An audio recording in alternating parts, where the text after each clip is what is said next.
आप देख रहे हैं बलोच टीवी जी और मैं अब्दुल रज़ाक बलोच। आज हमारे साथ मीर चाकर आजम रिंद बलोच के मकबरे के ऊपर होने वाली मुबैयन करप्शन पे बात करने के लिए अंजुमन फलाह बहबूद बलोचा के मरकजी additional general secretary Nawaz Khan Baloch Islamabad से शामिल हैं और स्टूडियो में हमारे साथ मरकजी सदर उकाड़ा अंजुमन फलाह बहबूद बलोचा आसिफ खान बलोच साहब शामिल हैं। आज हम आप नाजरीन को मीर चाकर आजम रिंद बलोच जो कि तमाम बलोचों के अजीम जर्नैल हैं, इनके मकबरे के ऊपर जो इस वक्त तज़ीन और आइश का काम हो रहा है और इसके ऊपर कितनी बड़ी करप्शन हो रही है और कितना नाकस मटीरियल इस्तेमाल हो रहा है, इस हवाले से हम आप दोस्तों को इन दो मेहमानों से बातचीत सुनवाएंगे और इसके ऊपर जो काम हो रहा है इसके ऊपर ये कितने तसल्ली इनको है और कितना वो काम तसल्ली बख्श हो रहा है। तो आइए अपने सिलसिले का आगाज करते हैं। अस्सलाम वालेकुम आसिफ खान बलोच साहब। सबसे पहले शुरू करते हैं आसिफ खान बलोच साहब से। बलोच साहब ये बताइएगा कि आपने अंजुमन फलाह बहबूद बलोचा के जनरल सेक्रेटरी के साथ और बाकी दोस्तों के साथ मकबरे के ऊपर जो काम है उसका विजिट किया, तो आपने वहां पे क्या देखा, जरा हमारे नाज़रीन को बताइएगा। देखो, मैं बलोच टीवी के अब्दुल रज़ाक बलोच साहब का शुक्रिया अदा करता हूँ कि उनकी खुसूसी काविश से आज फिर हम प्रोग्राम में शामिल हुए, तो मैं वो गाजे तस्सीम भी पेश करता हूँ। दूसरा ये है कि मैं आपसे बताना चाहता हूँ कि मीर चाकर खान के मकबरे की जो मौजूदा सूरत हाल है उस पर हम बात करेंगे। तो हमारे साथ हमारे भाई नवाज खान बलोच साहब भी लाइन पे मौजूद है, उनके साथ मैं बात करना चाहता हूँ। तो मैं ये बात आपसे करना चाहता हूँ मेरे भाई कि मीर चाकर के मकबरे की सरदार फतेह मोहम्मद बुज़दार साहब ने बड़ी खुसूसी काविश से इस यहाँ जश्न चाकर आजम मुनक्कद हुआ, तो उन्होंने यहाँ पे उनको जो बलोच आमीन शामिल थे और सब ने दुहास की कि मकबरे की बहुत खस्ता हालत है, तो आपके बेटे सरदार उस्मान बुज़दार साहब इस वक्त सीएम पंजाब है, तो उनसे आप दुहास करें कि ताकि वो मकबरे पे यहाँ पे फंड लगाए। तो उनकी काविश से, सरदार साहब की काविश से मकबरे पे बकायदा तौर पे 12 करोड़ रुपए का फंड मुनक्किद किया गया। वो 12 करोड़ रुपए का फंड जो आज की मौजूदा सूरत हाल पे हमें नजर आ रहा है कि यहाँ पे महकमा हमें कह रहा है कि हमने 6 करोड़ रुपया इस मकबरे पे लगा दिया है। तो जब हमारी टीम, हमारा वफद अंजुमन बहबूद का वफद वहां पे गया, तो उन्होंने देखा कि और सब दोस्तों की मौजूदगी में हमने पहले स्टार्टिंग में मटीरियल को देखा, वहां महकमे के लोग वहां पे आए हुए थे, तो उनकी मौजूदगी में हमने वो चीजें दिखाई उनको कि यहाँ पे क्या क्या हो रहा है। रज़ाक भाई उधर आपके सामने था कि हम आपको दिखाते रहे कि वो जो कहते थे कि कसूर की मिट्टी है, हालांकि वहां जहाँ पे सारे कदीमा की खुदाई नहीं हो सकती, वहां खुदाई पे उन्होंने जो मिट्टी निकाली उस मिट्टी के साथ, उसी मिट्टी के साथ उन्होंने दीवारें लगानी शुरू कर दी, वॉल बाउंड्री। जी नवाज खान बलोच साहब, आप माशाल्लाह एडवोकेट भी हैं, तो वहां पे एंटी कैविटी एक्ट जो है उसकी वायलेशन हो रही है। मजार का जो ऊपर वाला हिस्सा है उसको खोद के उसमें जो है वो गोब की गई है, बांसों की, और चटरिंग की गई है। तो आपकी जो अंजुमन फलाह बहबूद बलोचा है वो 1982 से जो है वो वर्क कर रही है इसके ऊपर, मकबरे चाकर आजम के ऊपर, और काफी तवज्जो कर रही है कि मकबरा तामीर हो जाए। तो आज जब ये तामीर हो रहा है तो इसके ऊपर आसिफ खान बलोच साहब आपको तफसील बता रहे हैं कि क्या करप्शन हो रही है, इस बारे में आप क्या कहेंगे? अस्सलाम वालेकुम अब्दुल रज़ाक बलोच साहब, बहुत शुक्रिया, बलोच टीवी का बहुत शुक्रिया। तो जरा मैं आपके में ये ले आऊं कि अंजुमन इत्तेहाद फलाह बहबूद बलोचा का क़याम 15 अप्रैल 1985 में अमल में आया। सैयद खान बलोच हमारे मरहूम प्रेसिडेंट और चंद मकरानी बलोचों ने इसकी बुनियाद रखी थी, और 1988 से हम ये कन्वेंशन मीर चाकर आजम के मज़ार पे करते आ रहे हैं। आपको याद होगा नवाब अकबर खान बुगटी भी एक दफा तशरीफ लाए थे, दूसरे भी तशरीफ लाए हैं। और सरदार यार मोहम्मद रिंद साहब की कोशिशों से पहले भी 33 लाख रुपया लगाया गया, लेकिन उसमें भी बड़ी करप्शन की गई। अभी जो सरदार फतेह मोहम्मद बुज़दार साहब, जो वज़ीर आला साहब के वालिद साहब तशरीफ लाए थे पिछले साल, तो उन्होंने यहाँ ऐलान किया था और उनकी वजह से सरदार उस्मान बुज़दार ने यहाँ पैसों 12 करोड़ का ऐलान किया है। और हमारे इल्म में आया है, जो आसिफ बलोच साहब बता रहे हैं, बिल्कुल सही बता रहे हैं, ये खुदाई करने की ये मजाज ही नहीं है। और जो नाकिस मटेरियल इस्तेमाल हो रहा है, इसके लिए इनके खिलाफ तो FIR होनी चाहिए और ये सारे के सारे अफसरान समेत और ठेकेदारान समेत जेल में होने चाहिए। ये कौम का कीमती सरमाया जो एक हमारे कौमी हीरो के मजार पे लगाया जा रहा है, उसमें करप्शन की गई है।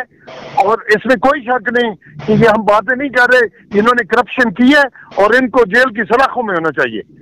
जी साहब, जब आप मकबरे पे गए तो वहाँ पे टेक्निकल स्टाफ मौजूद था और टेक्निकल स्टाफ ने आपके साथ एक वहाँ पे वादा दिया कि हम यहाँ पे डिस्प्ले और लेआउट वगैरह भी लगाएंगे, और तो टेक्निकल स्टाफ की उन बातों में कितनी सच्चाई थी और आपने उसके बाद को इसके ऊपर अमली इक़दाम भी देखा है? अच्छा भाई, ये असल बात ये है कि टेक्निकल स्टाफ उधर आया है, वो भी हमने उनको इस लेवल पे मजबूर किया है कि वो वहां पे मौजूद आए, वो मिर्जाकर तारीफ के मकबरे में।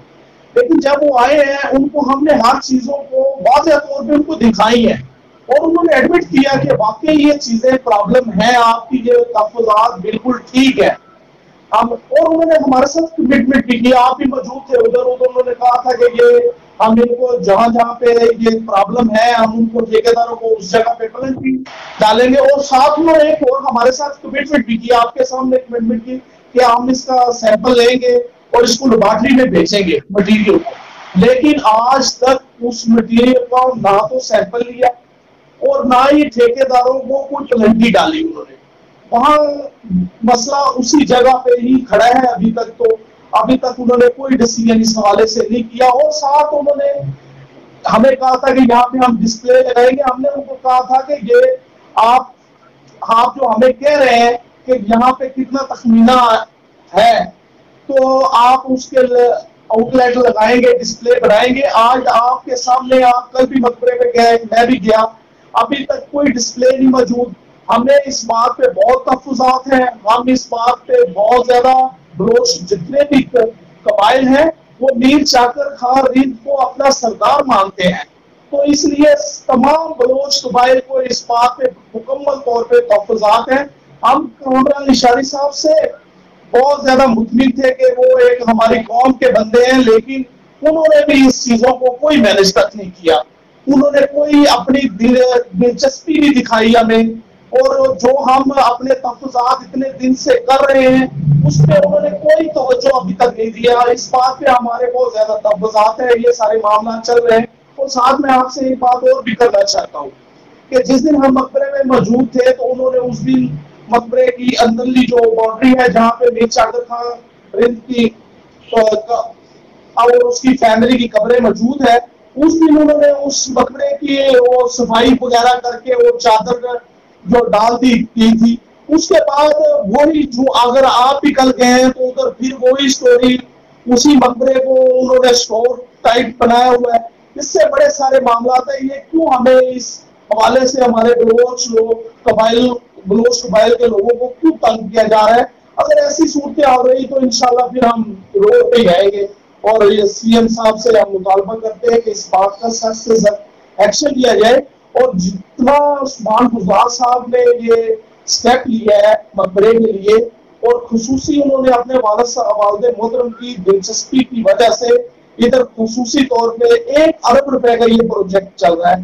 तो पहले फेज में इन्होंने 12 करोड़ रुपए, और अगले बजट में भी सुनने में आ रहा है कि ये फिर 12 करोड़ का बजट ले रहे हैं। तो अगर पिछले 12 करोड़ का अभी तक हम ज़हनी तौर पे नहीं है तो अगले 12 करोड़ का ये क्या करेंगे? इस हवाले से हमारे काफी सारे तहफ़्फ़ुज़ात हैं। जी नवाज खान बलोच साहब, आपने आसिफ खान बलोच साहब की पूरी बात सुनी, तो इस हवाले से आपका क्या ख्याल है कि एक हमारे बलोच जो वहाँ पे नशारी बलोच हैं, जो वहाँ पे जो चेयरमैन थे वहाँ के वार्ड अथॉरिटी के, तो उन्होंने भी कोई खातर था उसके ऊपर जो करना था काम वो नहीं किया, तो आप क्या समझते हैं कि जितनी भी बलोच अंजुमनें हैं इन सबको इकट्ठा हो जाना चाहिए? अब्दुल रज़ाक बलोच साहब, जब भी कोई प्रोजेक्ट के लिए रकम मुख्तस होती है तो ये ऑफिसर और ये ठेकेदार सारे मिले हुए होते हैं। ये बज़ाहिर तो हमारे साथ बातें कर रहे होते हैं, इन्होंने नाकिस मटेरियल इस्तेमाल किया है और हम इनके खिलाफ कार्रवाई करेंगे, लेकिन कार्रवाई इन्होंने नहीं करनी होती, इन्होंने अपना हिस्सा वसूल करना होता है। और इन्होंने जानबूझकर ठेकेदार हरामजादे ने ये कब्रों की बेहुरमती की है, और उस मजार में जो हमारे बलोचों की कब्रें हैं, हम जूते उतार के जाते हैं तो इन्होंने सारा मटेरियल उसमें रखा हुआ है। नहीं, मेरी अर्ज़ सुने, मैं उसमें बताता चले कि अंजुमन फलाह बहबूद बलोचिया का जो वहाँ पे एक मौक़िफ़ था, उनका ये मौक़िफ़ था कि इस मटेरियल का सैंपल पहले हम करवाएंगे अपने लेबॉर्ट्री में और उसकी रिपोर्ट हम आपके सामने पुटअप करेंगे। उसके बाद आप जो सैंपल करवा के उसकी लेबॉर्ट्री की रिपोर्ट भी पुटअप करें, दोनों रिपोर्टों को मैच करेंगे, तो जिसकी वजह से वो भाग गए वहां से। बिल्कुल, वो बलोच उधर के सही कोशिश कर रहे हैं, लेबॉर्ट्री से उन्होंने टेस्ट करवाया होगा यकीनन। मैं तो चूंकि इस्लामाबाद में हूँ, अगर वो करवाते हैं तो बिल्कुल इनके वो मटेरियल नाकिस मटेरियल का इस्तेमाल ही निकलेगा। लेबॉर्ट्री की रिपोर्ट इंशाल्लाह हमारे हक में आएगी। और ये सारे चोर हैं, ठेकेदार हूँ चाहे ऑफिसर हूँ, ये इन्होंने सब मिल के खाया है और इनके खिलाफ कानूनी कार्रवाई होनी चाहिए। और हम सब बलोच पाकिस्तान के, हमसे जितना भी हो सका हम इनके खिलाफ जहां तक हमारी पहुंच है हम उधर तक इनका ताक़ुब करेंगे और इनको कैफरे किरदार तक पहुंचाएंगे और इंशाल्लाह ये जेल के सलाखों में होंगे। नवाज खान बलोच साहब, आप बलोच टेलीविजन की स्क्रीन से अपने बलोच भाइयों को और हुकूमत वक्त को क्या मैसेज देना चाहते हैं? हुकूमत वक्त से हमारा ये मुतालबा है कि पाकिस्तान में जहां जहां भी ये फंड्स एलोकेट किए जाते हैं और उनके इल्म में होना चाहिए, ये ठेकेदार और ये ऑफिसर साथ मिलकर ये खाते हैं, करप्शन करते हैं और इसका सद्देबाब होना चाहिए। मुल्क को फ्री करप्शन से पाक होना चाहिए और इनको कैफरे किरदार तक पहुंचना चाहिए।